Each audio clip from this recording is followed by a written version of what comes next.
autoridades, miembros del cuerpo diplomático, representantes de organismos internacionales, empresarios. En el marco del proyecto Museo del Tiempo, les damos a todos una cálida bienvenida a este desayuno de trabajo cuyo tópico central será el Museo del Tiempo, un proyecto emblemático para la cultura científica de Uruguay. Esta actividad se incluye en el programa de apoyo a políticas culturales inclusivas y de comunicación científica financiado por AECID.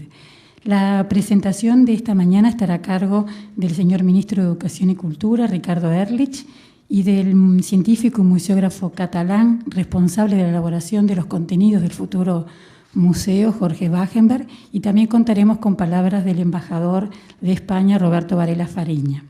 Entonces, para dar inicio a esta actividad, los invito a compartir un video de presentación de proyecto.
Buenos días a todos. Realmente es muy grato recibirlos, encontrarlos el día de hoy. Quiero saludar a las autoridades, a todas las autoridades presentes, a los integrantes del cuerpo diplomático, autoridades académicas, representantes institucionales, representantes de la Intendencia de Montevideo y muy especialmente al alcalde del municipio B que nos acompaña, a toda la gente de la cultura y vinculado a las propuestas de museos de nuestro país que están con nosotros.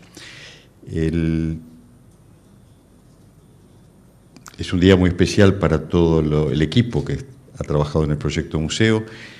Yo creo que tal vez es la primera presentación en sociedad que estamos haciendo. Han habido muchas reuniones, como ustedes imaginarán, mucho trabajo.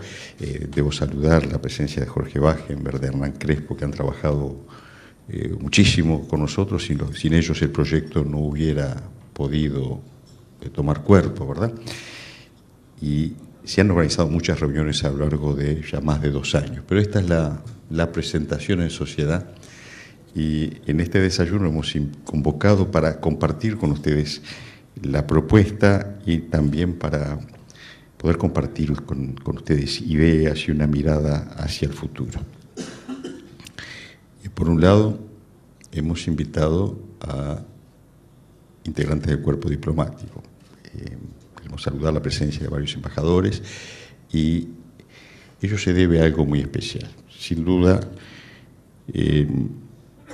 nuestro país ha sido un activo receptor de cooperación internacional durante un largo periodo.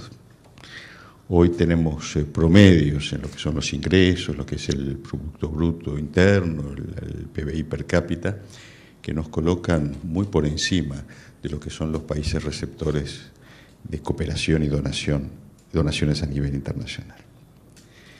Pero entendemos que la cooperación internacional es algo de ida y vuelta, que cooperación implica hacer camino juntos. Creemos en ese concepto de codesarrollo, de caminar y construir juntos. Y esperamos que este proyecto entonces sea también un objeto de demostrar que es posible caminar juntos. Claramente se trata de una propuesta abierta a hacer camino, a interactuar con instituciones de distintos lugares del mundo, y en particular trabajar fuertemente para también a través de este proyecto fortalecer los lazos de nuestro país con los países amigos. Por otra parte, sin duda este proyecto está vinculado a lo que es la propuesta de país, de propuesta de futuro. Nos gusta decir que el proyecto de país es de construir un país de cultura, de educación, un país de conocimiento, un país que vale por las capacidades de su gente.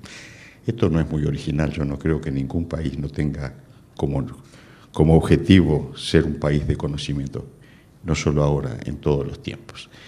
En otras épocas, tal vez cualquier sociedad, cualquier país podía cuidar su desarrollo cultural, su desarrollo científico, sus espacios para el desarrollo del conocimiento en pequeños círculos, en pequeñas élites, o irlas ampliando, y bueno, se fueron ampliando, democratizando progresivamente. Pero hoy los desafíos del mundo contemporáneo, los desafíos que implican esa aceleración del desarrollo del conocimiento, del desarrollo científico y tecnológico, y de las posibilidades que abre al ser humano, a las sociedades, obliga a las sociedades y a los países a asumir nuevos desafíos. Entonces, esto de querer convertirse, de tener como norte convertirse en una sociedad, en un país de cultura y conocimiento, es un desafío a escala planetaria que acompaña el cambio civilizatorio que estamos viviendo. Y es en ese contexto que tenemos que ver, que planteamos el proyecto que le estamos presentando en la mañana de hoy. Se trata de una propuesta que no es un museo donde se atesoran objetos y se invita al público a hacer un paseo y bueno, conocer algo, ¿no? Se trata de un centro que tiene que cumplir un rol en el desarrollo de la cultura, el conocimiento, la educación de la sociedad. Tiene que ser un proyecto que se inserte activamente en el necesario puente entre el desarrollo de las capacidades científicas y tecnológicas en un país, en nuestra sociedad, y los actores sociales, los actores empresariales. Es decir, que se vincule la ciencia y la tecnología al proyecto de país, al desarrollo social, económico y productivo. Tiene que ser un centro de cultura. La ciencia y la tecnología forman parte de la cultura. No hay desarrollo científico despegado del ambiente cultural de una sociedad, en todos los tiempos y en todas las latitudes. Y esperamos entonces que este sea un gran centro cultural que se sume al desarrollo cultural de nuestra sociedad. Y por último, debe ser un centro de educación.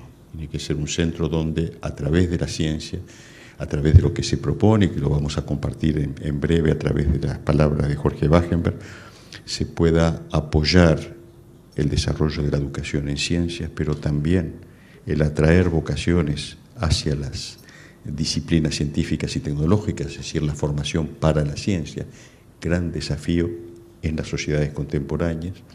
Y finalmente, la ciencia, como cualquier actividad creativa, también permite descubrir capacidades, descubrir y desarrollar capacidades, que tal vez sea el punto central de las propuestas educativas, el que los niños, los adolescentes, las personas descubran las capacidades que tienen, que encierran, y bueno, que luego puedan desarrollarlas. Invitar al público a participar de lo que es el desciframiento de un problema, al que puedan osar ir caminando hacia la frontera del conocimiento y darse cuenta no solo que comprenden, sino que pueden también intentar mirar un poquito más allá. Eso implica en todas las edades descubrir la potencialidad que uno tiene adentro y seguir aprendiendo. Entendemos que esa puede ser una de las contribuciones mayores de este espacio. Y por último, esperamos que sea un lugar de encuentro de la sociedad, de encuentro con los distintos actores de la sociedad como están aquí presentes. He señalado también que esperamos que sea un puente, un lugar que fortalezca los puentes de nuestro país con los países con los cuales caminamos juntos. En ese sentido, debo agradecer muy especialmente el apoyo que hemos recibido del Gobierno de España a través de la Agencia Española de Cooperación Internacional, que ha apoyado el desarrollo de este proyecto. Finalmente, quiero agradecer, reconocer el esfuerzo, el talento, el trabajo realizado por el equipo que desde el Ministerio ha trabajado en este proyecto. Están aquí presentes Ana Vázquez, Andrea Viñolo, Alberto Majó, se ha sumado el nuevo director de la DICIT, Gabriel Antabrián, y esta propuesta se lleva adelante en forma conjunta con la Universidad de la República, con la Intendencia de Montevideo. Más recientemente se ha aprobado en el Parlamento, en la última ley de rendición de cuentas, una propuesta de creación de una fundación que va a tener la responsabilidad del desarrollo de las actividades de este museo, que integran en sus autoridades 3 ministerios: el Ministerio de Industria, Energía y Minería, el Ministerio de Economía y Finanzas, y el de Educación y Cultura, junto con la Intendencia de Montevideo y la Universidad de la República. Les agradezco nuevamente la presencia y espero que esta propuesta, este proyecto sea entonces un motivo de fortalecer el vínculo con las personas y las instituciones aquí presentes. Muchas gracias.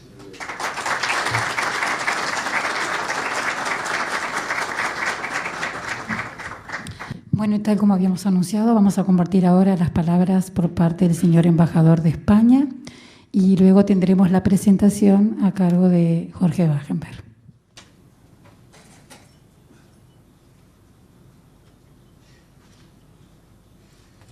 Muy buenos días a todas y a todos, señor ministro, embajadores, autoridades, queridas amigas y amigos.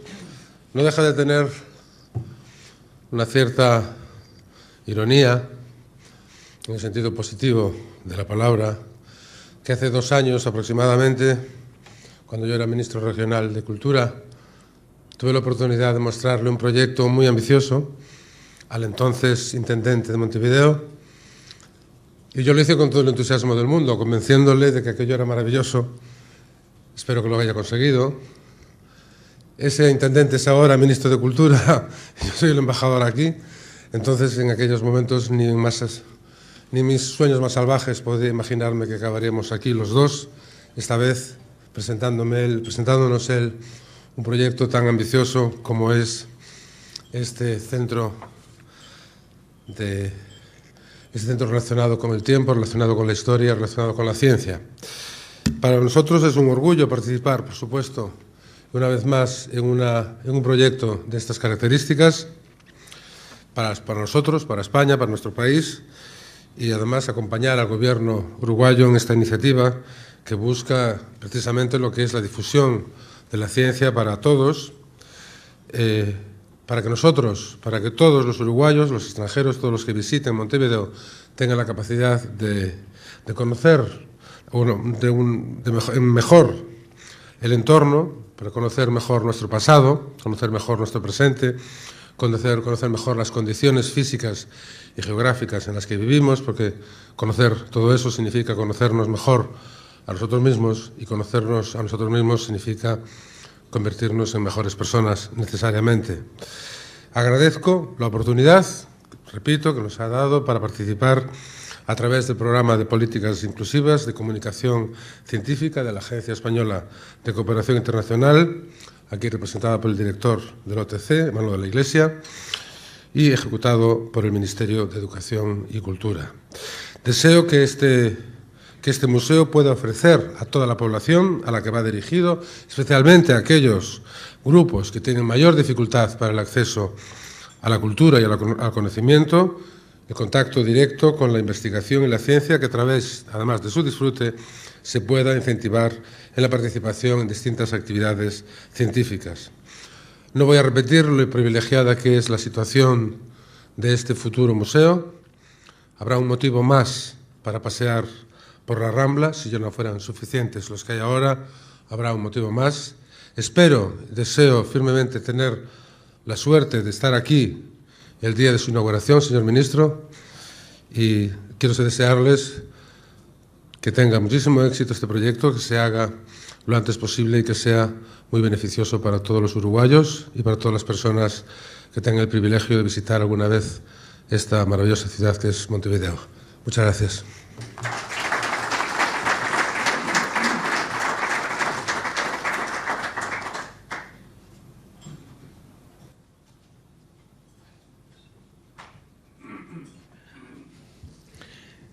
Muy bien, amigos, muchas gracias por esta oportunidad de presentar el estado actual del proyecto.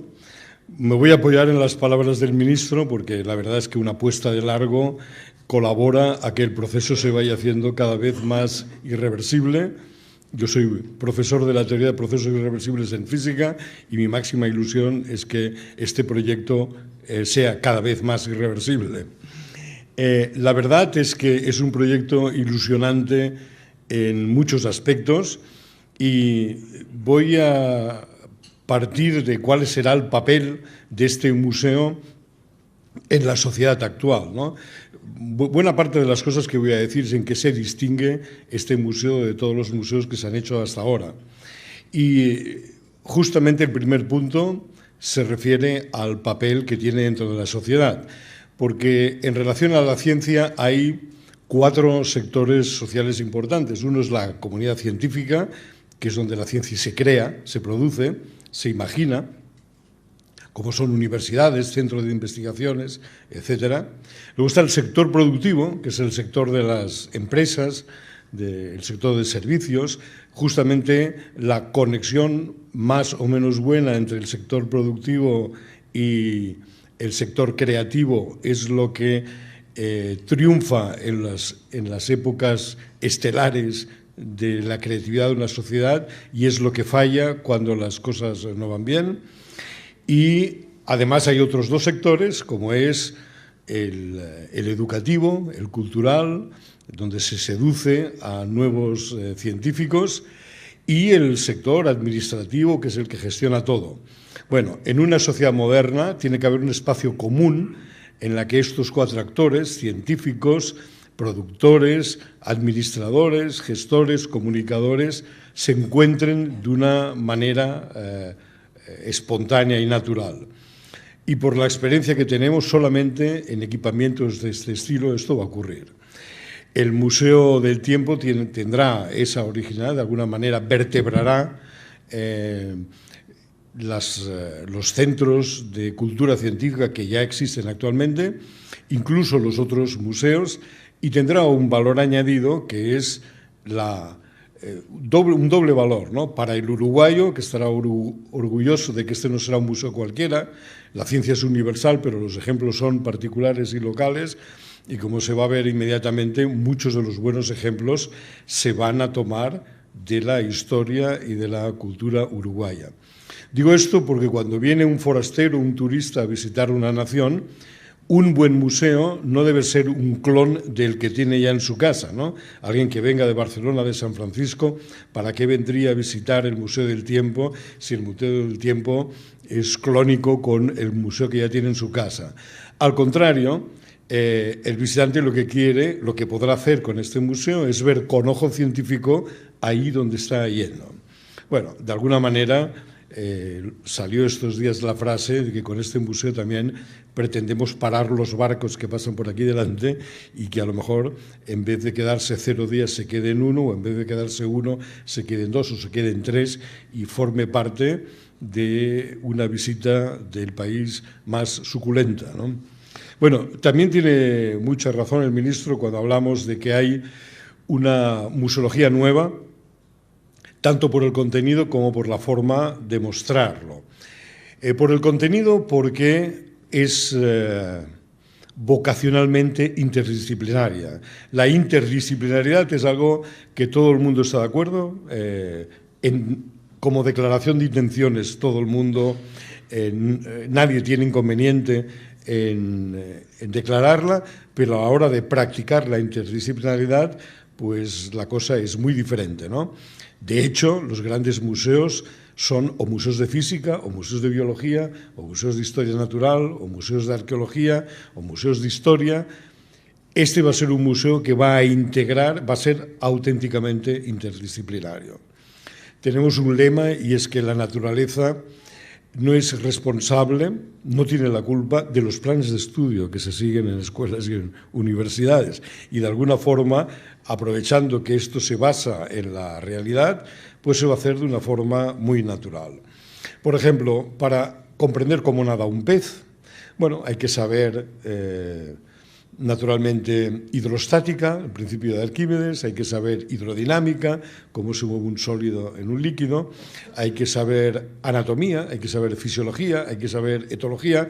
Es decir, que el museo lo que hace es invertir el proceso, partir de un pedazo de realidad y luego echar mano de cualquier conocimiento para comprender eso. El tiempo, bueno, el tiempo es el leitmotiv, el concepto que es no solamente científico, sino transcientífico. El tiempo es importante en filosofía, es importante en arte y es importante en ciencia. La importancia científica es lo que voy a destacar ahora, porque todo el objetivo de la ciencia, que es la manera de comprender la realidad con la mínima ideología posible, tiene dos relaciones con el tiempo. Una es anticipar la incertidumbre, anticipar lo que va a ocurrir. Esa es la idea de disciplinas como la física, la astronomía, en fin, el lanzamiento de un satélite está previsto al milímetro, como predecir un eclipse, un reloj, etc. Pero también reconstruir el tiempo de lo que ha ocurrido. Es el caso de la historia, de la paleontología, de la arqueología, etc. Es decir, que en una frase se puede comprimir esa idea del tiempo que tiene mucho que ver con la supervivencia, en este caso, de las personas. Y es anticipar aquello que no podemos ver porque no ha ocurrido y reconstruir aquello que ya ha ocurrido pero que no estábamos ahí para verlo. Y la verdad es que, como ha mencionado el embajador, en la Rambla va a haber una idea novedosa que solamente se podría hacer aquí, porque ya puedo decir que no habrá ningún museo en el mundo con la ubicación como la que tiene el Museo del Tiempo. Es decir, delante del estuario más grande del planeta y con una rambla de 20 kilómetros. Bueno, utilizando esta idea kantiana del espacio y tiempo, el visitante, o primero el paseante, porque la idea es convertir el paseante en visitante, esta rambla es como una red intelectual que tiende el museo en la ciudad y donde caerán los ciudadanos que poco a poco y de una manera espontánea no tendrán más remedio que visitar el Museo del Tiempo, ¿no? Pero la idea es que cuando el visitante da un paso, en realidad está recorriendo 100.000 años. Habrá en algún lugar el Big Bang, que como saben ni fue Big ni fue Bang, fue muy pequeño y no había sonido, pero es el inicio nada menos que de la realidad del mundo. Estará a 60 kilómetros del Museo del Tiempo.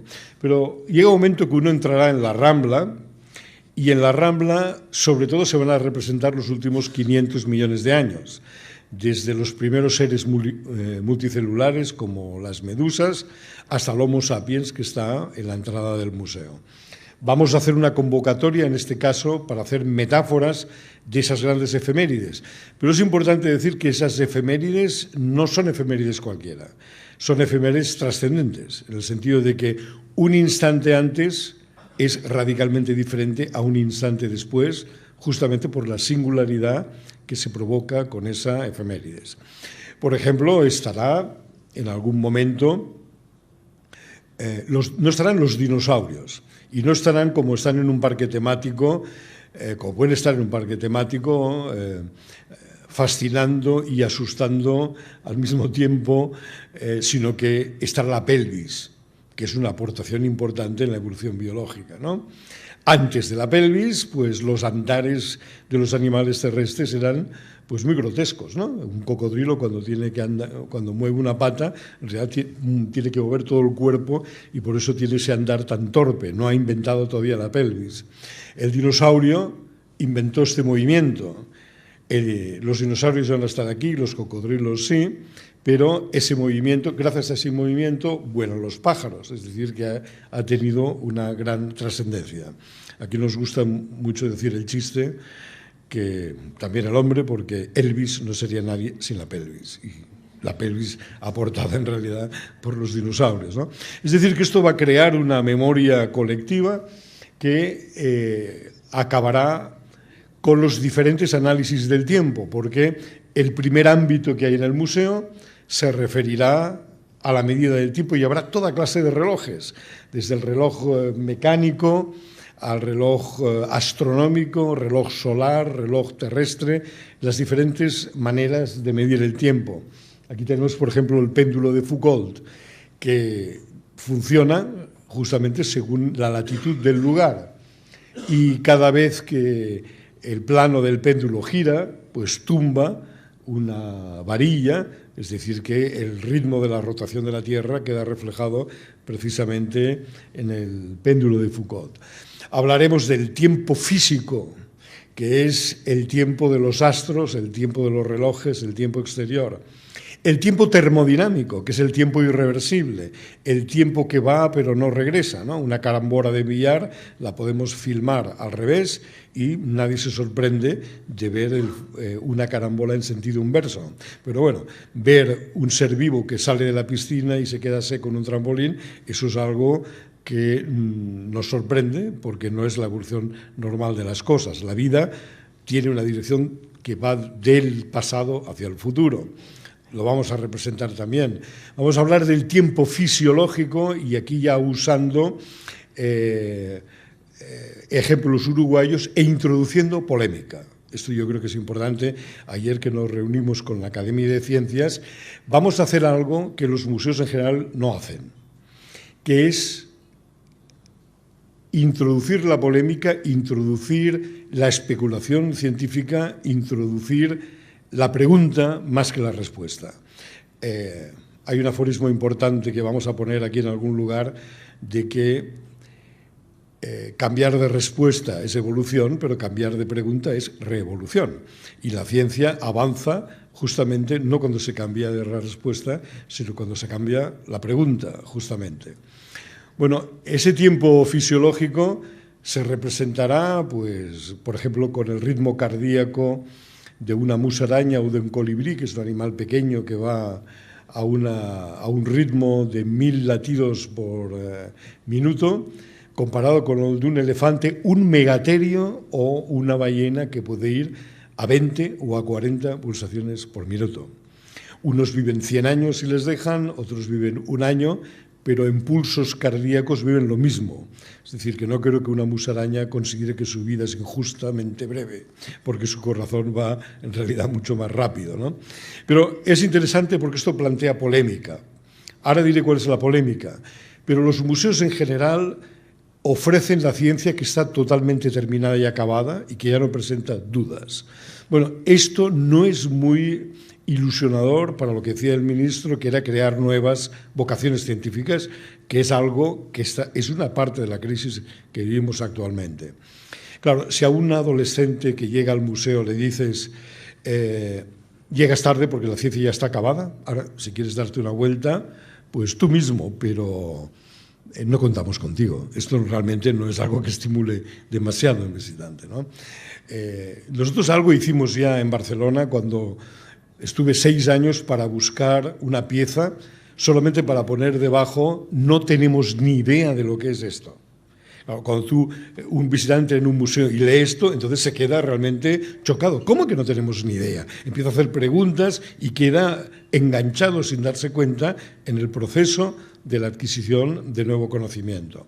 Bueno, aquí justamente mezclando otra cosa que se ha mencionado, que es la interdisciplinariedad. Resulta que el megaterio, que es un individuo de la fauna de esta zona, que llegó a pesar más que un elefante, 4 toneladas, alto como una jirafa, se representa, por analogía, con los perezosos actuales amazónicos, que son pequeños, que están completamente peludos. Bueno, la idea de Gulliver y de aumentar o disminuir los individuos y los objetos no funciona, no es compatible con las leyes de la física, ¿no? Hubo un tiempo cuando salió la droga del LSD, que quisieron calcular qué proporción de LSD aguantaba un elefante. Dijeron, bueno, si un hombre que pesa 80 kilos aguanta esto, un elefante pesa 3 toneladas, hicieron una regla de 3, le dieron la dosis, el elefante levantó la trompa y cayó muerto fulminado, porque realmente no es lineal la idea. Bueno, la idea de representar un megaterio gigante peludo es físicamente incompatible y vamos a introducir la discusión, ¿no?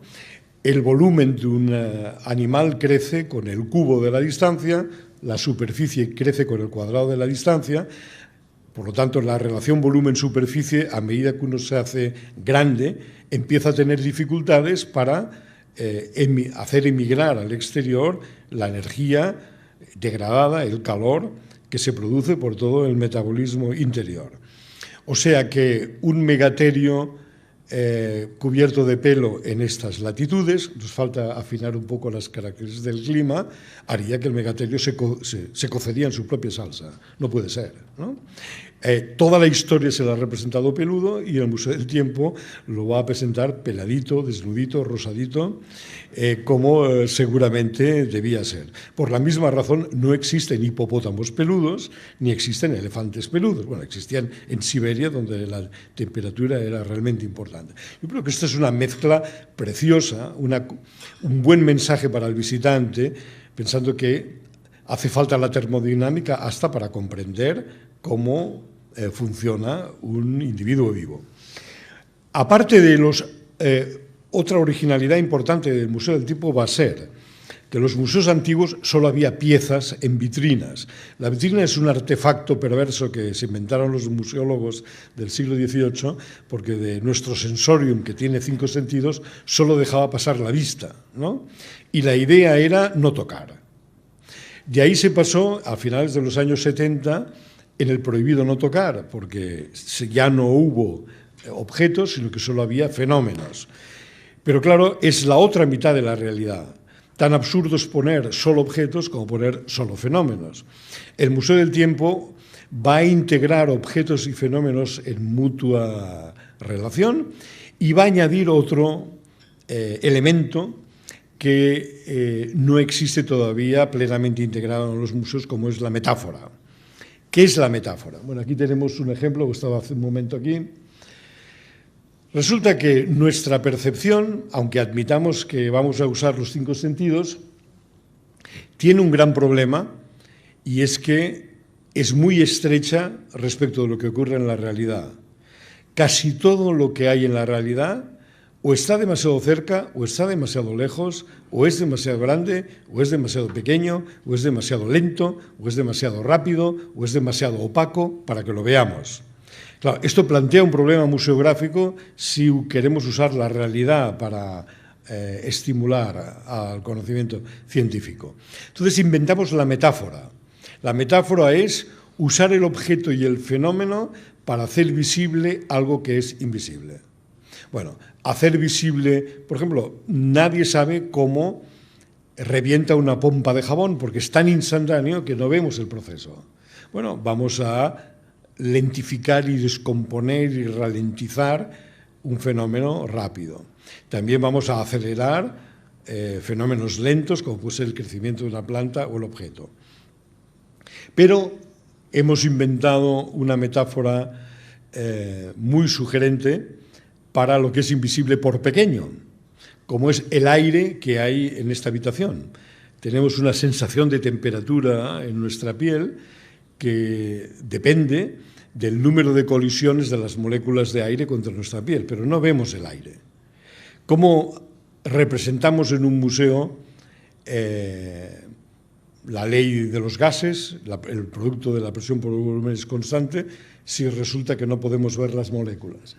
Bueno, vais a ver que esto me servirá para decir que vamos a añadir algo importante, que es algo que tampoco está en general en los museos de la ciencia, que es la belleza.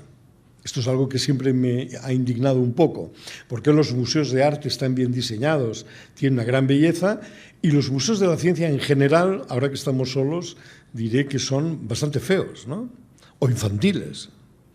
Bueno, yo creo que esto es un error de los científicos que hacen los museos, que confunden el rigor científico con el rigor mortis, que no tiene nada que ver una cosa con la otra, por miedo a que les achaquen de falta de rigor, pues procuran no ser demasiado bonitos. No. Aquí va a haber gran belleza. Y, por ejemplo, tenéis arriba, vamos a poner un cubo de 2 metros de lado, en el cual va a haber 1000 pelotas de ping-pong, pero que van a evolucionar tan rápidamente que la vista no va a poder discernir, descomponer el movimiento. Lo que verá es una mancha blanca. Claro, esa mancha blanca es el producto de configuraciones microscópicas que no vemos, exactamente igual que el aire que está en esta habitación.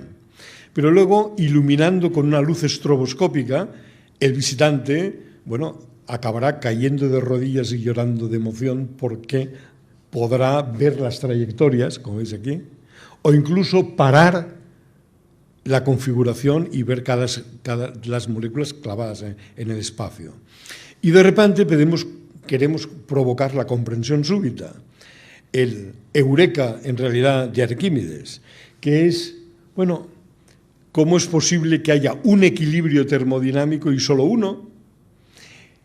Por ejemplo, si ponemos todas las moléculas en una esquina, al cabo de un picosegundos estarán uniformemente distribuidas, pero ni el físico más optimista se sienta delante del experimento a ver cuando todas las moléculas se van al rincón.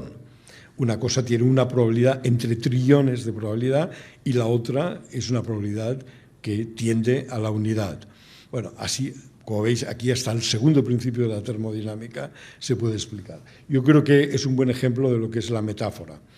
Todo en el museo va a ser piezas reales, fenómenos reales, metáforas en mutua conversación. Por lo cual, el lenguaje museográfico del Museo del Tiempo va a ser el primero de la historia que tiene un lenguaje genuinamente museográfico, porque su gramática será objeto conversando con objeto, objeto conversando con fenómeno, fenómeno conversando con metáfora, metáfora conversando con objeto, es decir, las posibilidades auténticamente museográficas son muy grandes y la tendencia actual es acabar poniendo una pantalla con una simulación, con lo cual nos hemos ido muy lejos de la realidad. Bueno, en realidad hay cantidad de ideas nuevas que dependen de la ciencia uruguaya, incluso de la ciencia avanzada uruguaya. Aquí ha sido, por ejemplo, una sorpresa para nosotros ver los experimentos que se están haciendo con los peces eléctricos, que son peces de aguas turbias que ven solamente creando un campo eléctrico. Y esto nos va a permitir hablar del futuro, porque una posibilidad de la ciencia del futuro que vamos a promocionar aquí y será el único lugar, por lo menos en principio, en el cual esto se va a hacer, es lo que llamamos la biomímesis, o el obtener ideas de la selección natural para trabajarlas en la selección cultural. Los peces eléctricos nos impresionaron mucho los investigadores cuando nos dijeron que estaban trazando el mapa eléctrico que se dibuja en el cerebro de un pez eléctrico sobre el espacio en el cual se están moviendo. Es decir, no ven con luz, pero ven con electricidad, como un murciélago ve con sonido. Bueno, esto puede ser una idea para hacer que un ciego pueda ver eléctricamente, ya que no le funciona o el nervio óptico o el ojo propiamente dicho. Hay algunos ejemplos ya resueltos de gran espectacularidad, es decir, son experiencias inolvidables para el que visite el museo, que además nos permitirá hacer la buena medida de un visitante del museo, porque lo importante en un buen museo no es que el visitante vaya, sino que el visitante vuelva. Y experimentos como el que voy a explicar ahora es una muestra de que nadie vuelve a un museo para ver un vídeo, nadie vuelve a un museo para leer un texto en la pared, pero todo el mundo vuelve a un museo para ver una realidad en cualquiera de esas tres dimensiones que acabo de mencionar, ¿no? Ese ejemplo es la hidrofobia de las plantas acuáticas, ¿no? Una planta acuática como el lotus, que tiene fama de pureza, en Oriente tiene fama de gran belleza y gran pureza, y sin embargo vive en aguas negras, en aguas fétidas. ¿Cómo consigue la flor de lotus estar tan limpia y tan pura en aguas tan sucias? Bueno, en realidad, durante 20 años la ciencia ha buscado la solución. Lo que ocurre es que la superficie de las hojas del lotus son hidrofóbicas porque hay una estructura nanotecnológica en el nivel de los átomos que impide que la gota moje. Esto es la misma idea que coger una pelota de básquet apoyándolo en la punta de los dedos o en la palma plana. Lo digo porque de la misma forma que el mercurio no moja y el agua moja, según sea la superficie, esto depende si se crea un menisco positivo o un menisco negativo. Lo que hacen las hojas del lotus es tiene una mini estructura que hace que el agua se comporte como el mercurio. O sea, que uno sumerge en el agua una hoja de lotus y cuando sale hay todo de gotas esféricas que emigran y se queda completamente seca. Pero lo que es curioso es que cuando la gota rueda, captura todas las partículas de polvo y por eso la hoja de lotus siempre está perfectamente limpia, ¿no?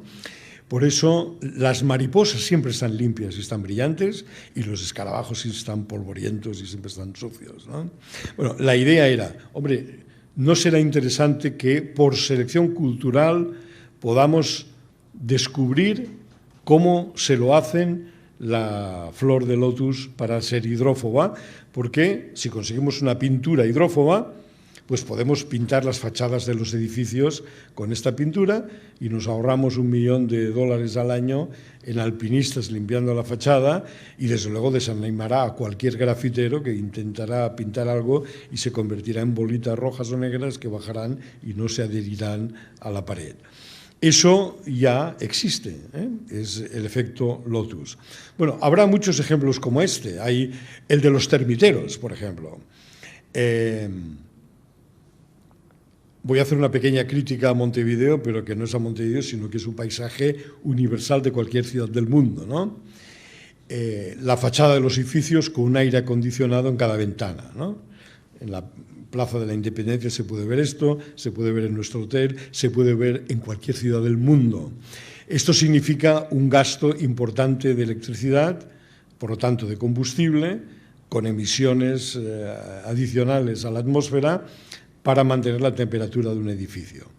Bueno, pues resulta que las termitas en la sabana, en un ambiente que puede variar 50 grados del día a la noche, dentro están a 27 más menos 0,1 grados. Hombre, no me digáis que los arquitectos no podrían interesarse en cómo lo hacen las termitas para no gastarse un duro en gasoil, no enviar una molécula de CO2 a la atmósfera y solo por diseño, mantener la temperatura constante. Bueno, en estos momentos hay 60 estudios de arquitectura en el mundo que están persiguiendo eso. Claro, esos problemas abiertos y pendientes en el Museo del Tiempo, nuestra ilusión es que la gente que los visite, en lugar de salir tediosamente preguntando, bueno, ¿y ahora dónde vamos a cenar? Bueno, muchos saldrán corriendo a una biblioteca, a la escuela, a la universidad, con la ilusión de formar un equipo o adherirse a un equipo o crear riqueza con nueva inteligencia en algo que además puede redundar en la economía del país.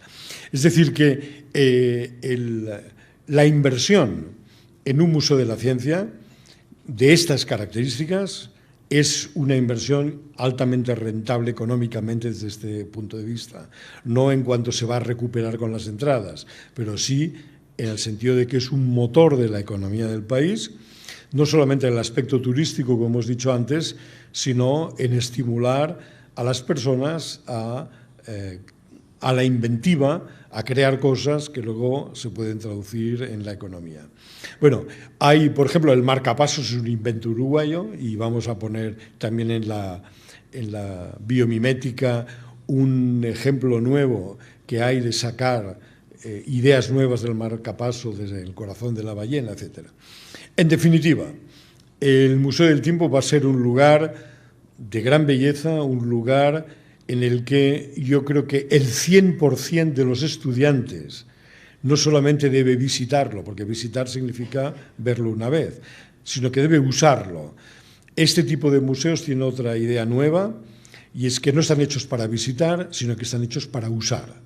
Hay muchas personas que piensan, bueno, al Louvre ya no voy porque ya lo he visto, ¿no? En cambio, nadie dice, no voy a la playa porque ya he estado. La gran diferencia es que una playa se va para usarla y cualquier otra cosa para decir que uno ha estado. En realidad, lo que vamos a procurar es que esa visita sea... yo creo que un escolar que no venga al museo ya debe ser considerado como un fracaso. Hay otros programas en Uruguay, como el programa de los ordenadores, que están distribuidos en todas las escuelas, que se puede integrar perfectamente con el museo, es decir, muchas maneras de conseguir esto. Y luego, naturalmente, no solamente los estudiantes, sino los adultos. Con esto voy a terminar. La audiencia de un museo es universal totalmente. El vicio de decir a quién nos dirigimos con este museo, en este caso, ha terminado, porque el museo está basado en emociones de la realidad, no en un lenguaje. Si hay palabras, sí que uno tiene que dirigirse a alguien, porque no sabe el mismo número de palabras un niño que un catedrático de universidad. Pero un buen museo como este es en realidad concentrada, y cada visitante, sea cual sea su edad, su formación, va a encontrar los estímulos que debe recibir en un buen museo. Muy bien, aprovecho entonces esta puesta de largo para desear larga vida al museo. Estamos muy optimistas y confiados en que en poco tiempo vamos a verlo. Hoy hay muchos embajadores en la sala. Sé que los embajadores tienen en realidad un tiempo limitado para estar en cada lugar, 3, 4, 5 años. Mi gran ilusión es que todos los embajadores que estén aquí los volvamos a ver el día de la inauguración del museo. Muchas gracias.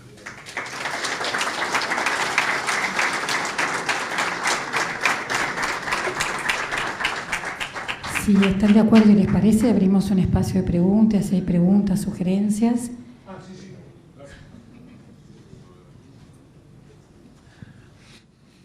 Preguntas, críticas, inquietudes.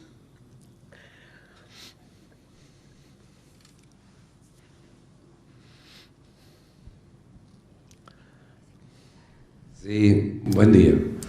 Felicitaciones por la exposición suya, la del señor embajador y la del señor ministro. Nos abre mucho el interés de lo que usted ha dicho. Y usted decía muy bien que a un museo se va una vez y no necesariamente se reitera la visita. Y supuestamente, por lo que expuso, en este museo va a existir la posibilidad de volver por el propio interés. Mi pregunta es, ¿en cuánto tiempo calcula que esto puede estar abierto al público? Bueno, eso no me corresponde a mí contestarlo. Esto es directamente proporcional al ritmo de los recursos. Sí.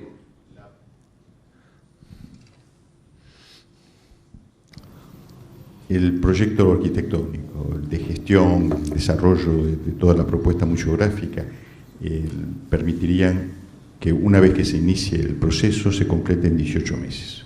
Entonces estamos en este momento buscando resolver las ecuaciones financiero-presupuestales. A partir del momento que se resuelven, corren 18 meses, por lo menos de oficina, digamos, calculado por oficina.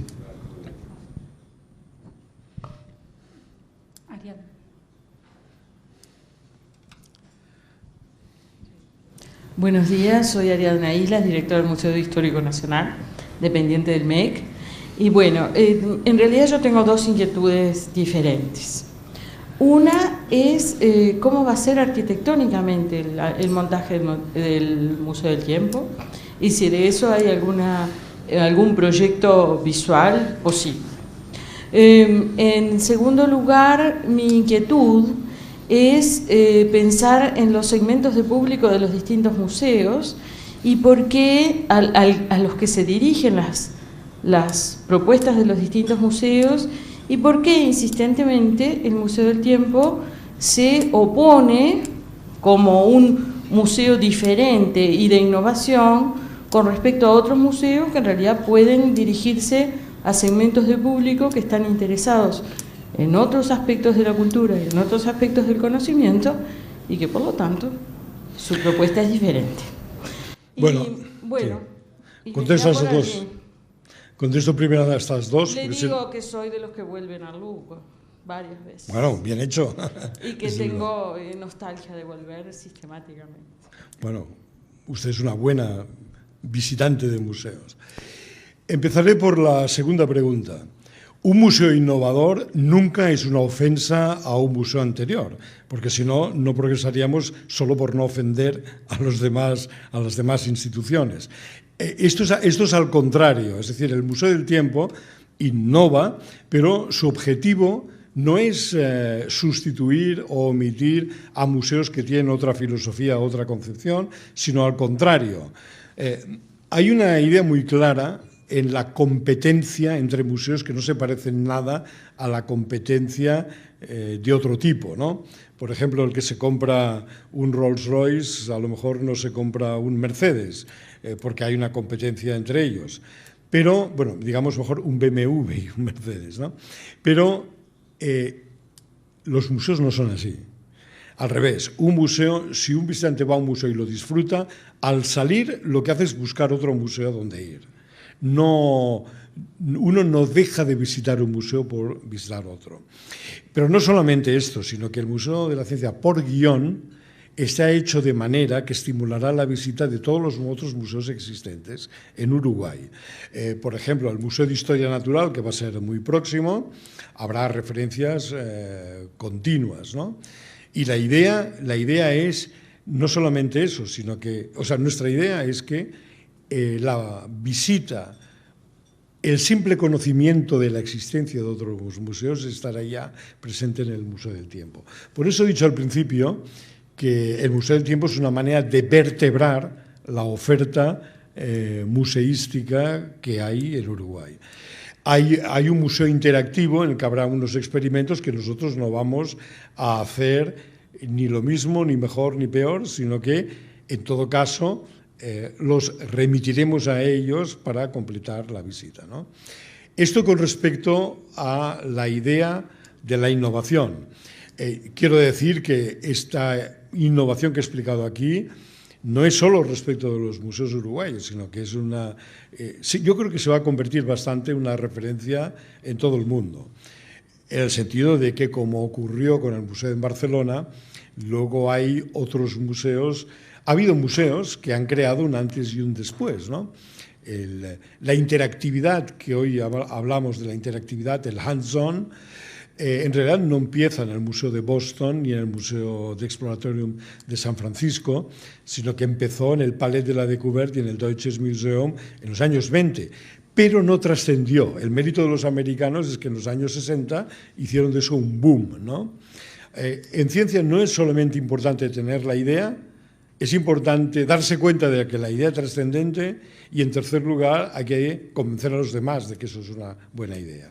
Y todo eso, nuestra ilusión es que se produzca en el museo. La primera pregunta, me he olvidado, era... ¿A un diseño arquitectónico? Sí. En realidad, cuando Petrobras se retiró del lugar, ya había hecho un proyecto, tenía un compromiso cultural de hacer de allí un proyecto.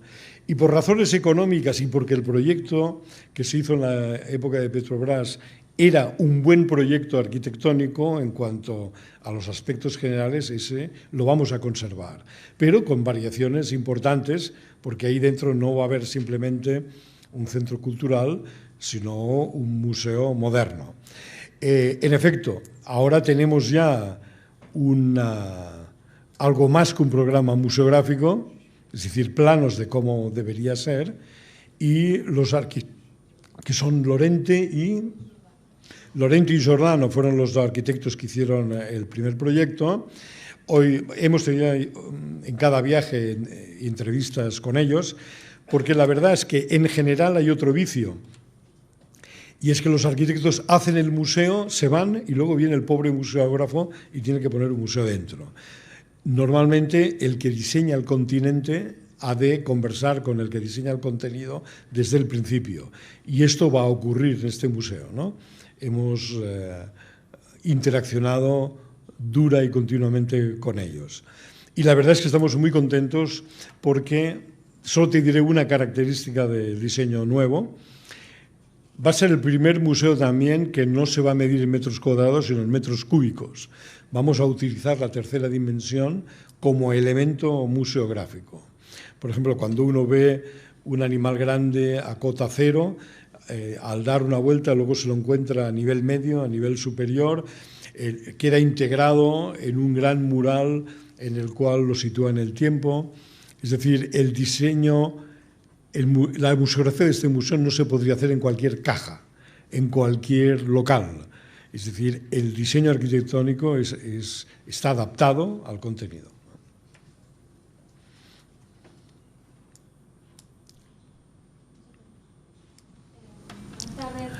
Quisiera saber si nos puede relatar un poco, usted o el ministro, cómo surgió la idea del museo y qué preguntas se están haciendo o se hicieron para empezar a soñarlo y cómo fue evolucionando esa idea hasta presentar lo que en este momento tienen en la mente hoy, digamos, ¿no? Porque en general en todo el proceso creativo, voy a numerosas conferencias donde uno en general le pregunta a un escritor cómo le surge la idea, cuál es el momento de la inspiración, y en este caso, en un tema de presentar algo científico, quisiera saber también eso, qué es lo que se está preguntando aquella persona que está como creando ciencia o desarrollando ciencia. Bueno, también en esto va a ser original este museo, porque en general es la comunidad científica o la comunidad museográfica que va a los políticos a pedir, a ofrecer el proyecto y a intentar estimular a que el político colabore. Pero aquí tenemos la gran suerte que ha sido al revés. Es decir, la idea ha sido del ministro y hemos tenido que emplear poco tiempo en convencerle. Ha sido él que nos ha convencido a nosotros, ¿no? Para complementar la pregunta, esta es una muy vieja aspiración de la comunidad científica, académica uruguaya. A la salida de la dictadura, las capacidades académicas, científicas del país estaban prácticamente destruidas, no completamente, pero muy disminuidas. Hubo todo un proceso de desarrollo de una plataforma científica a nivel nacional y la idea de un espacio como este, no con estas características, la idea de un museo de ciencia, de un espacio de encuentro de la ciencia con la sociedad, surge muy tempranamente con el proceso de reconstrucción de la plataforma científica. Lo que recuerdo como antecedente, y eso nos sitúa a los uruguayos en el tiempo, fue que la primera propuesta de un espacio para museos surge, y del proyecto de museo, cuando se piensa en desafectar la cárcel de Punta Carretas. ya nos olvidamos que existió porque hay un centro comercial, pero antes de que surgiera la propuesta de centro comercial, tal vez los científicos más viejos se puedan recordar que hubo un proyecto de hacer allí un museo de ciencia y tecnología. Estamos hablando de más de 20 años, casi un cuarto de siglo.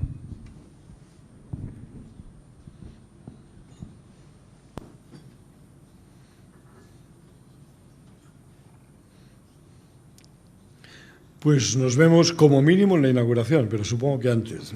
Gracias.